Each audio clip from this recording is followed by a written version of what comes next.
Welcome to the Stop Suffering in Silence podcast with your host, Denise Walsh and Rachel Timothy. Hey, you guys. Welcome back to another episode of Stop Suffering in Silence.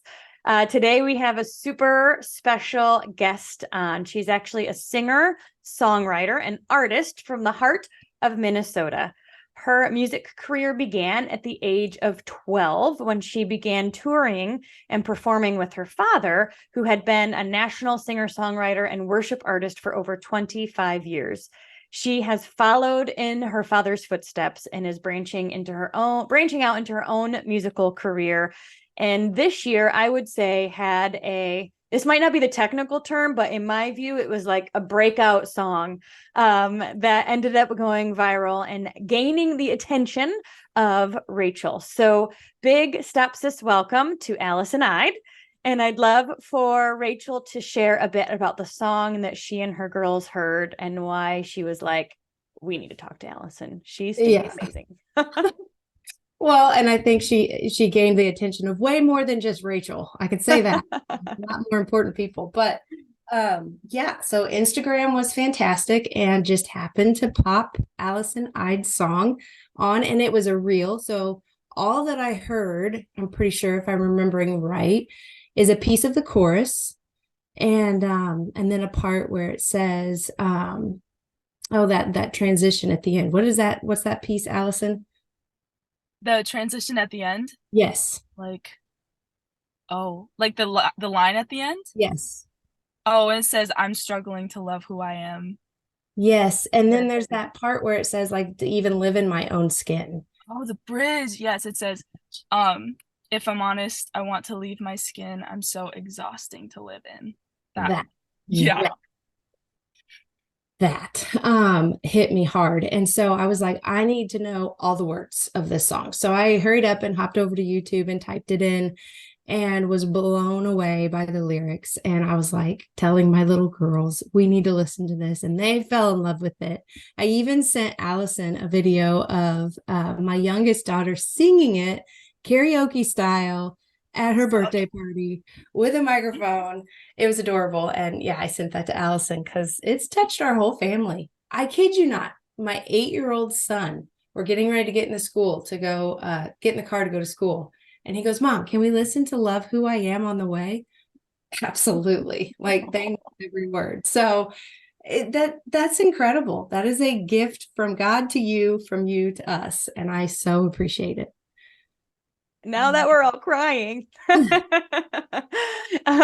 Okay, so I want to talk about your career and getting started and all of that. But first, let's hear the story of why this song was created, because I know you've written a ton of songs. And so you're always surprised as to I'm taking words out of your mouth. I'm assuming it's a surprise, like what song the audience really picks up. So I'd love to hear the story behind the song, and then we'll listen to it a bit. And then we'll go into like how you got here. Absolutely. Well, first, thank you so much for having me on here. I'm honored, and it is such a pleasure to chat with y'all. This song, Love Who I Am, kind of began when I was in college. So I had the blessing of getting to play college basketball, and I played for my university women's team. And while there were so many amazing memories from that time, I also, for many years in college, deeply struggled with my mental health. So oftentimes I was like, as an athlete, putting my identity in my performance and how I did on the court. And I remember like every morning I would compulsively be checking the mirror, like, do I still have abs? Like, or are my legs skinny enough like my teammates who are really fast on the court? If not, then I'm not fast enough, I'd punish myself with workouts to try and like be athletic, like as athletic as I could. I'd be obsessed with my stats, and like one turnover in a basketball game and I'd have a panic attack. Like, there was these insatiable expectations I was trying to reach that I thought everyone had of me, but it was just in my brain and I could never reach them. And because I failed at that, I really struggled to love who I was. Like, I just didn't love me. And then while I was in college, during all of this, on social media, I love creating content for Instagram and TikTok, and I think it's fun. But at the time I started this songwriting challenge where I called them real songs. And basically I'd have my followers just suggest topics they wish songs were written about. And then I would do my best to write like a 30-second chorus or something and then post it. I remember this was my senior year, I think, of college. There was a prompt that said, and I quote, "loving yourself." And I remember scrolling through the different topics people sent, and I'd avoid that one every time. Like, I'd scroll past it. And then I asked myself one time, I was like, why am I avoiding this topic?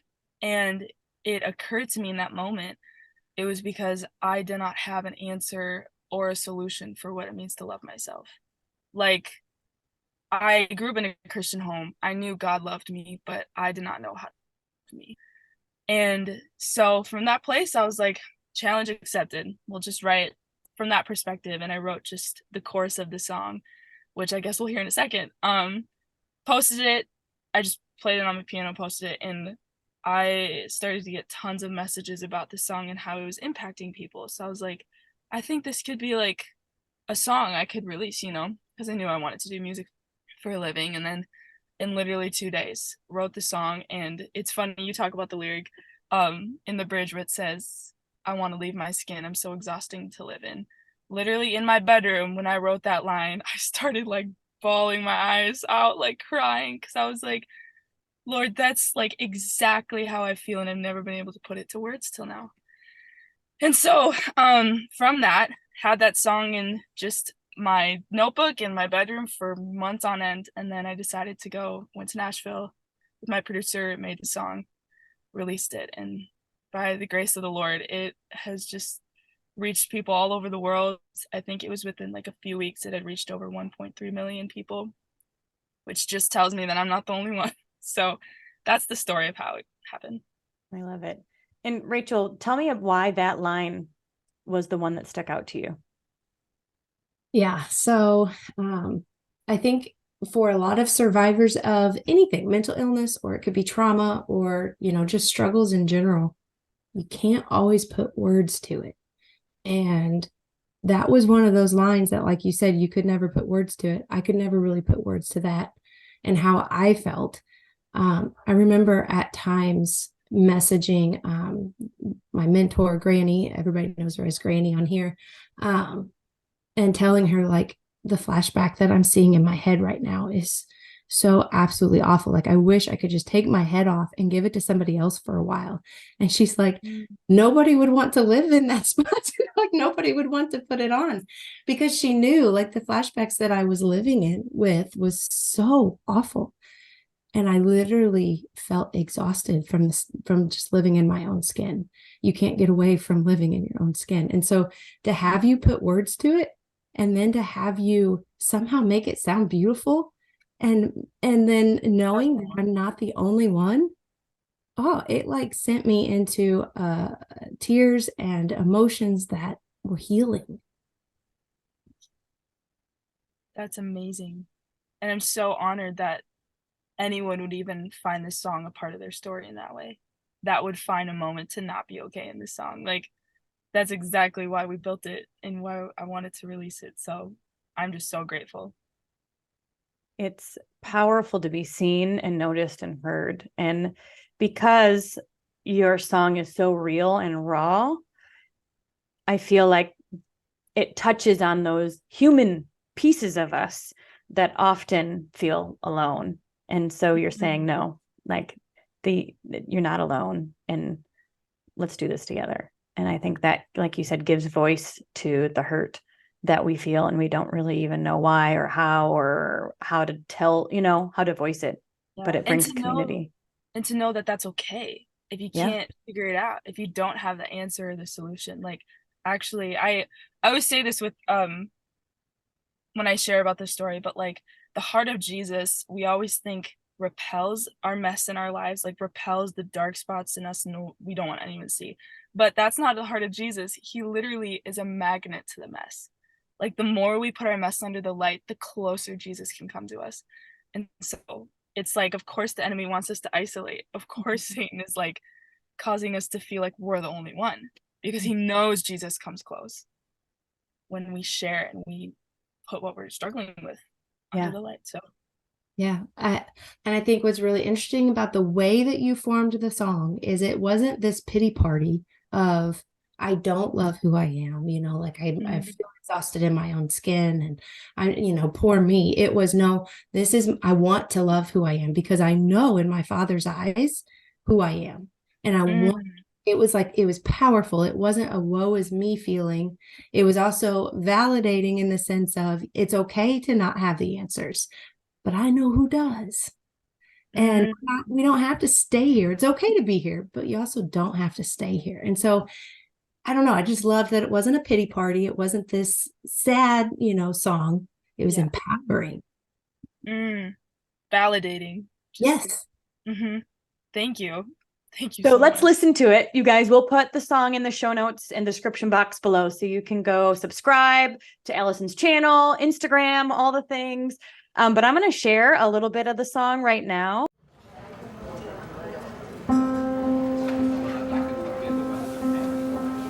Allison Eide says I have all the ideas, but pick two. God, I need to see me through your eyes. I've been so dependent on how I think they think of me. Truth pushed aside by the opinions I've been harboring. I wanna love who I am, not through somebody's lens, but through the author holding the pen. If you wrote my life, please tell me why I've been struggling to love who I am. To love, to love, to love, to love. I just wanna love who I am. To love, to love, to love, to love. And failing expectations made in my brain, they're the reason I avoid all the mirrors or tears well up deep in my eyes. Cause I can't pick a single thing that I like. I wanna love who I am, not through somebody's lens, but through the author holding the pen. If you wrote my life, please tell me why I've been struggling to love who I am. To love, to love, to love, to love. And I just wanna love who I am. To love, to love, to love, to love. If I'm honest, I want to leave my skin. I'm so exhausting to live in. But pen to paper, you say that you want me exactly as I am. So prove that I'm worthy to love, even all of the parts I loathe. And I'm allowed to love me whole. I wanna love who I am, not through somebody's lens, but through the author holding the pen. If you wrote my life, please tell me why I've been struggling to love who I am. Wanna love who I am, not through somebody's lens, but through the author holding the pen. If you wrote my life, please tell me why I've been struggling to love who I am. To love, to love, to love, to love. And I just wanna love who I am. To love, to love, to love, to love. Help me love who I am, not through my own lens, but through your eyes and from your pen.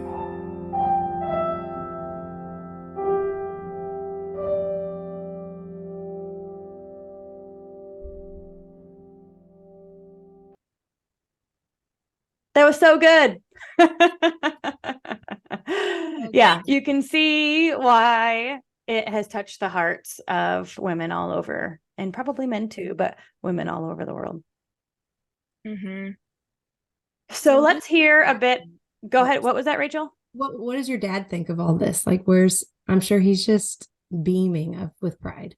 Oh, thank you for asking.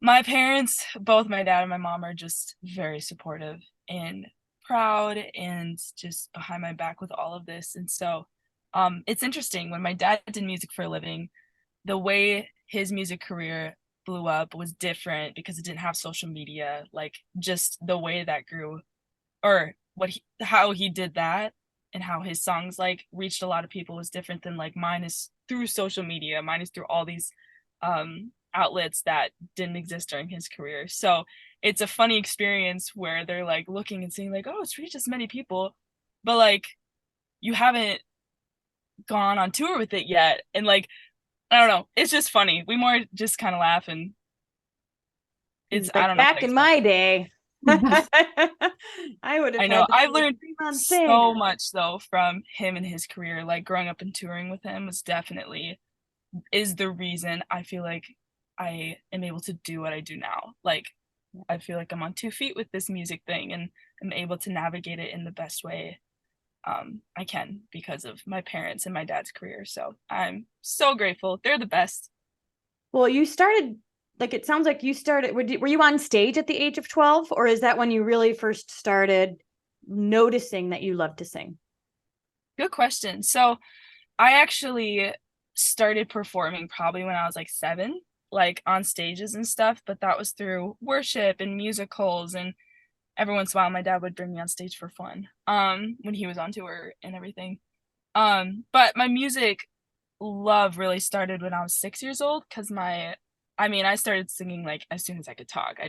I was such a performer in the house. I was like, everyone pay attention to me. I'm gonna sing and be super expressive and dramatic. And then when I was 6 years old, my older brother was taking piano lessons, and I was just really jealous that he got to take lessons and I couldn't. So I would crawl up on the piano and like self-teach myself his songs and try to figure it out. And then eventually, when my parents were like, just put her in lessons now, this will be better. And then from the first piano lesson on, I fell in love with writing songs and composing. And so, but I saw my dad do it all the time, so it felt familiar to me. And then, yeah, started just like going on stage every once in a while in elementary school. And then when I was 12 years old was when I started to tour with him as a little guest artist. And high school, we made live records together. Sorry for that noise. We made live records together. We were able to go on Christmas tour a lot, which was the biggest one we did. So it was truly a joy to do father-daughter shows and grow up in the industry. Like, I'm really grateful. And so did you know at the age of 12 that you were like, this is what I want to do? Or did you think of it more as a hobby? I actually was probably 7 or 8 years old at one of my dad's shows. I was like in the audience, and I remember like totally feeling like the Lord was like, this is what you're going to do for the rest of your life. Or like, this is what I want you to do, I would say. And it made sense to me because I already had a love for it. So I was a dreamer kid. I was like, I'm going to be a singer-songwriter, artist, touring and for the rest of my life, and that dream never died. So we went through adulthood and we're still doing it. So I'm very excited and grateful. Did you take a break during the college years, or were you still pursuing music at that time? I actually did take a break from traveling doing shows. So my family was a music family, but also a sports family. So we did both. My dad was a musician and a coach. So it was my dream to play college basketball as well. When senior year of high school, I released like my first EP of original songs, shot a music video, which I'm so proud of. It was like a one-take music video with swing dancing, and there's like 30 people in the cast, but they were all friends and family, and it was so fun. And then at the height of that was when I was like, we're gonna pause traveling for shows and stuff, and I'm gonna go play basketball in college, which was again such a dream come true and an amazing experience. But I wrote a lot of music in college. That was my main focus. And then graduated and got everything rolling to do it full time now. So that's why we're finally releasing music. It's been like 5 years. Love Who I Am was the first one out since then. Oh, wow. So during the college years, obviously you had growing up to do, you were doing school and basketball, but you were still writing. And so now you get to kind of bring life to all these words that you've written over the past 5 years. Yes. I would say the last so 4 or 5 years, which was college, were very significant in my world. I think I mentioned this before too, but my whole heart behind the music I make is about Jesus and mental health. So I am still discovering what this looks like in real time, because mental health has been a huge part of my story since I was 10 years old. I have struggled with an anxiety disorder called obsessive compulsive disorder, or OCD for short, which a lot of people I think have heard OCD as like someone who's a perfectionist or like germaphobe or kind of those stereotypes, but it's actually, as you probably know, so much different than that. Like, it's this intrusive dark anxiety that just lives in your mind all the time, and you create coping mechanisms to try and like survive what's going on up here. And I didn't even get diagnosed with that till I was 21, so my whole life just felt like a mystery with anxiety. But what was incredible was that entire time where I was like on stages on a basketball court performing and looking like perfect, but then like behind the scenes being super debilitated, the Lord would always provide some song that some artist wrote that literally got me to the next day, which is why I was like, music has to be so powerful that a singular song from, you don't even need to know who it's from, could literally help you get to tomorrow, can help you get through a wave of anxiety or depression or something. And so college was definitely a time where my mental health escalated. But the Lord took that, and the songs that were made in that time were just so redemptive. And because now it's like, it points back to Jesus, and that's what we're releasing now. All these songs I wrote in college. So sorry, that was kind of all over the place, but that is the heart behind. What made you decide to do Love Who I Am first? It was really just a gut feeling, actually. I was in Nashville trying to decide like when I re-enter the scene and release music, because I'm not sure. I've been in conversations, and the goal is to sign with a record label and then make a full album, and that is in process right now, which is awesome. But I independently was like, I just want to start releasing music now. And I was like, Lord, what should be the first song? And it just was like, I think Love Who I Am should be first, because this is actually totally the Lord. He, months ago when I first wrote it, he basically was like, this song is for millions of people. And I'm like, how? I'm literally a nobody. Like, I have 200 monthly listeners on Spotify, like 2,000 followers on Instagram, like nothing. Like, how is this gonna reach millions, quote unquote? And then that was just like, okay, Lord, I'll just release it and you do what you want with it. And he's doing what he said he would. So yeah, the Lord, it really just is his whole thing he's doing. So cool. What would you say is going to Nashville? Because you're right. I think there's this element of, all right, let's get signed with a label, and let's like, there's that piece of the music industry, kind of like writing a book, right? You want to get a publisher and they help you do all the things, but then they own half of it and all this stuff. Or you can do it independently now with YouTube and Spotify and all the things that you can get out kind of on your own. What would you say are the benefits of both, or anything that you've learned along the way that has been surprising to you? Good question. So my dad was actually independent his whole life as a musician. So that was the most exposed I was to that side of the industry. I was actually really unfamiliar with what it looks like to sign with a label or management or a booking agency. Like, that was new to me until literally January of this year. So much has happened this year. But I think both have beautiful benefits, and it totally depends on your vision. Like, the independent life is, you do have all the income and everything coming to you. Like, you are the person everything funnels through, but it's definitely a grind, and it takes a lot of work. And then on the label side, you can sign with a team, but it's a business, so there's a lot of different boundaries that come with that too. So I just think it depends on your vision, and then the people that surround you, like, do they get the vision? So I'm just in process with that, and there have been some wonderful humans in Nashville who have just really caught the vision of what I want to do and have come alongside me and are champions for me right now. So I'm hoping to build a team, and we'll see if something comes up where I sign and we make the record. That's the goal, but I'm trusting the Lord's timing. He's provided just what I needed at the right time thus far. So we'll wait. Rachel, you looked like you were going to say something. I was, and then everybody froze, so I kind of figured I froze. Go ahead. Oh. You're good. Oh, okay. Shoot, what was I going to say? Oh, I was going to say, hey, if you need Stop Suffering in Silence as part of your team, just let us know. We can't sing, but we can talk about trafficking and trauma. Any people that you get that are like, I need help with my mental health or healing, you can send them our way. Yes. Absolutely. We thank you for you guys existing. Well, I was going to mention, it sounds like when you find the right team that can help elevate what you're doing, it allows you to do what you were created to do, right? It allows you to stay in your zone of genius where you get to sing, and the kind of the back end hopefully is being taken care of, especially by people that you really trust.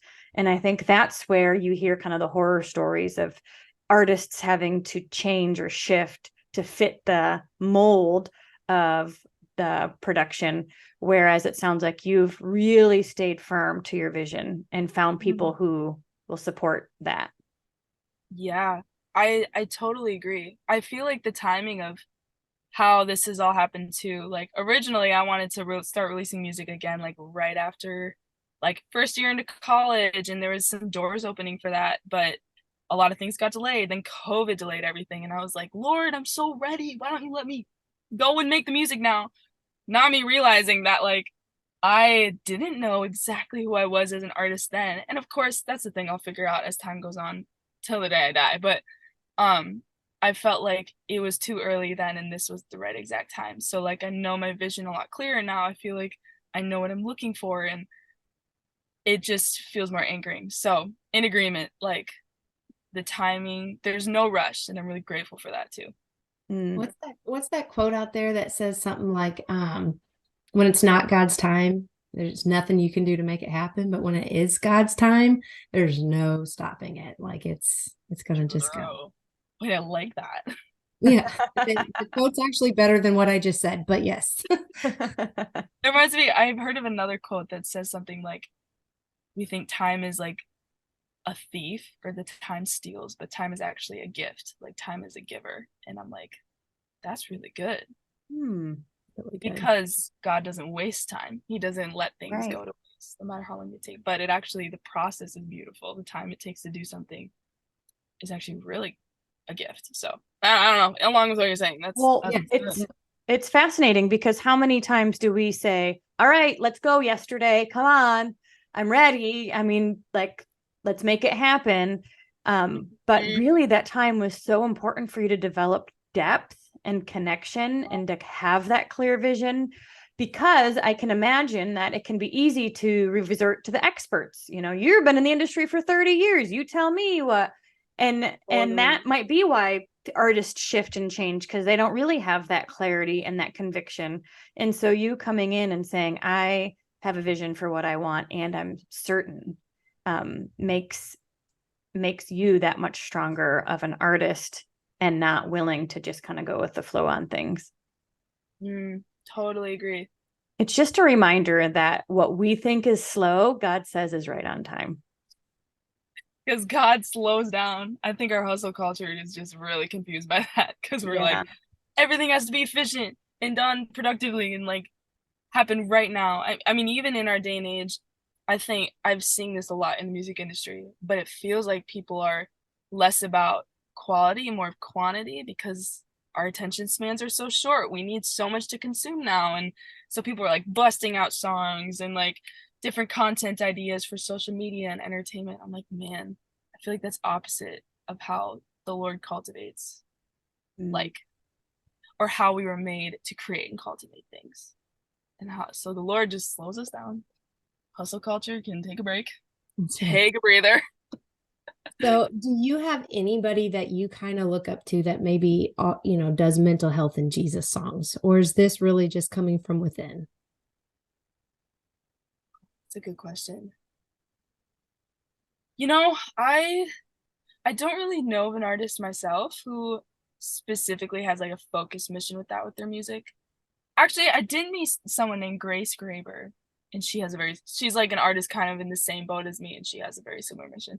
But that I look up to, I think it's just different artists that have kind of influenced and helped me piece together what I want to do. Like, if you know the band Switchfoot, John Foreman, his writing and his perspective is just so profound, and he's just such a deep thinker in the way he creates his songs. But then like even artists like this band called Lawrence or Lizzie McAlpine, Olivia Rodrigo, it's like the ones that aren't the Christian artists, like they're brilliant. They have this creative perspective. You're like, oh, if they had Jesus, like I think it would all be so complete. But they inspire me because they're showing me like, what are we experiencing right now? Like Olivia Rodrigo, for example, she's just this huge, I don't know if you've heard of her, but she sings a song called Driver's License, which like blew up, I think in 2021. Now she's like a big celebrity, like the next Taylor Swift. But her songs are just like sad songs, and they're super deep, but they aren't really depressing. But I'm like, so many people, like billions of people are like coming and relating to her songs. I'm like, okay, Lord, like, so there's something, she actually is bringing people in. Like there's something that she's doing that is helping people feel seen and known. Like, Lord, how can I reflect that but bring you at the center, Jesus? So that's kind of my process with what influences me and how I write my songs. It's beautiful. What song are you releasing next? Great question. I feel like I shouldn't say this, but I probably will. In January, there's a song called Still Afraid, and we're releasing that one, and I'm really excited about it. It's really in the thick of the process of being made right now, but it's musically and topic wise one of my favorite written songs, so I can't wait for people to hear. It's kind of upbeat. I don't know how to describe it, but January I think is when we're gonna release it.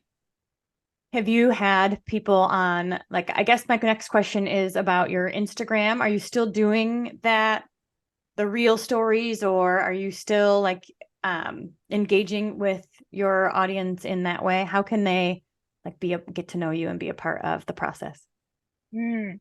So I do love to be active on social media and create content like with my followers. So Instagram, TikTok, Facebook I'm getting better at engaging people on there.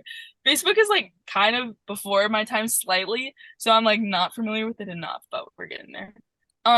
But I'm a huge fan of getting in my direct messages on my social media and interacting with people, and so a lot of what we've been posting is about Love Who I Am and Behind It. But come this December, there's some other little surprises and a variety of different songs we're going to be kind of throwing out there.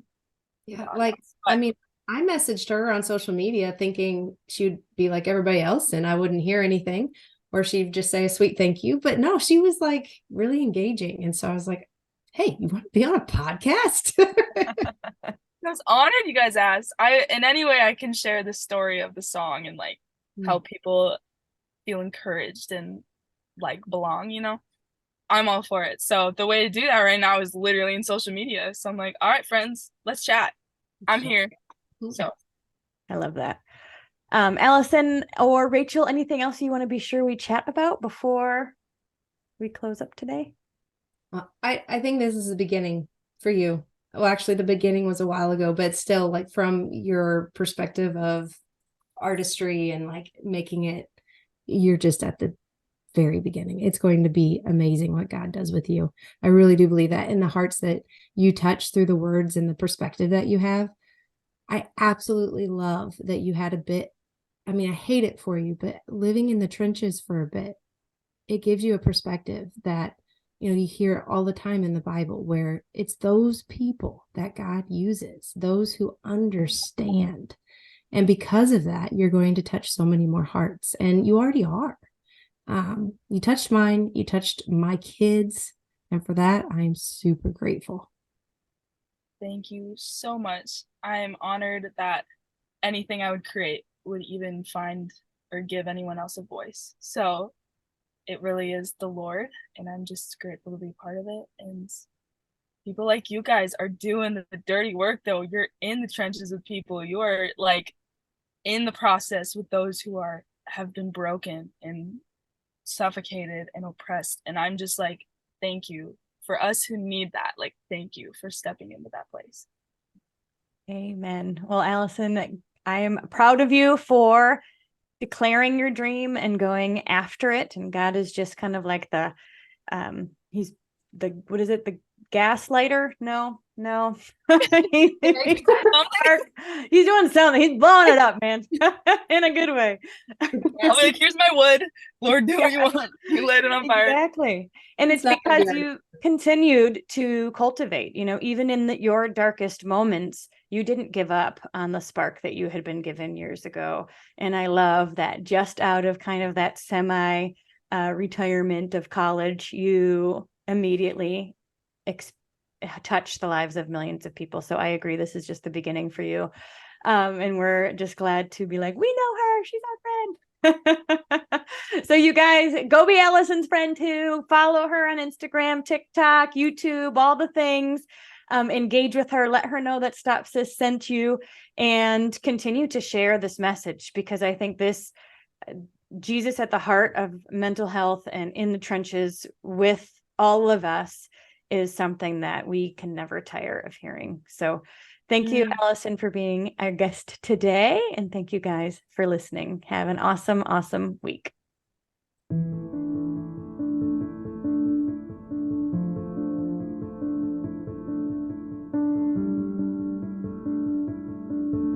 Thank you so much for listening to this powerful episode of Stop Suffering in Silence. If you are interested in booking Rachel to speak at your school, your church, or on your podcast, then please email openblindeyes@protonmail.com. If you are interested in sponsoring a survivor on their healing journey and would like to donate to Stop Sis, then please check out the link in the description box or show notes below, or you can email stopsis@protonmail.com.